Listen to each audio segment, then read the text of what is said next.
You know, and in Matthew, the 27th chapter, where Jesus was on the cross, and he said, Eli, Eli, lama sabachthani. Eli, Eli. And it said the Jews around him thought he was calling to Elijah, you know. Why did they think he was calling to Elijah?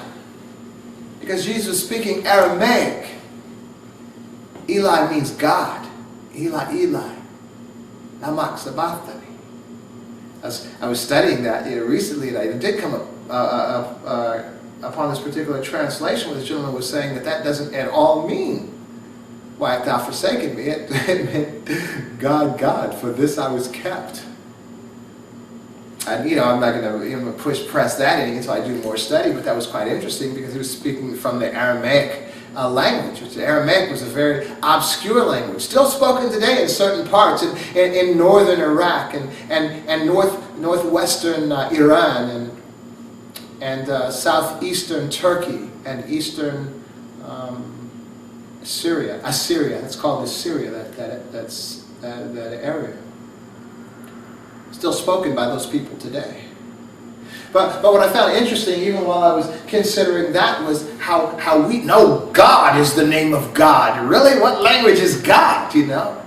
Jesus didn't say God, he said Eli. The Muslims will say Allah, which sounds closer to Eli than God, you know? Yahweh.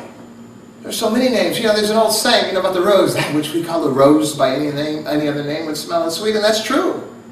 You can call a rose, you can call a rose a rock, but the rock is still going to smell like a rose if it is a rose, right?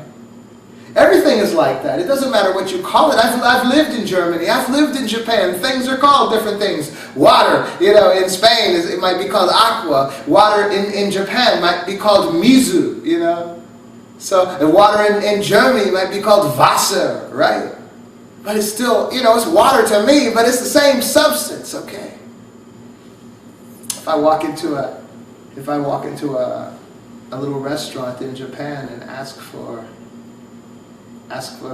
mizu kudasai, they're not going to bring me milk, okay? Because water by any other name, it's the same thing. And so God, I mean, we get into these discussions. Oh, God, the name of God, you know, and all this stuff. What is that? The name of Jesus, every name. Well, you know, what language originally before it was called Jesus? We get into things that have no real meaning, and we make this dogmatic, solid doctrine around things that mean nothing at all, for real. And the whole point of this, I guess, is how many folks are we ostracizing from this based on our own ignorance, based on our own insistence on things that we really don't know.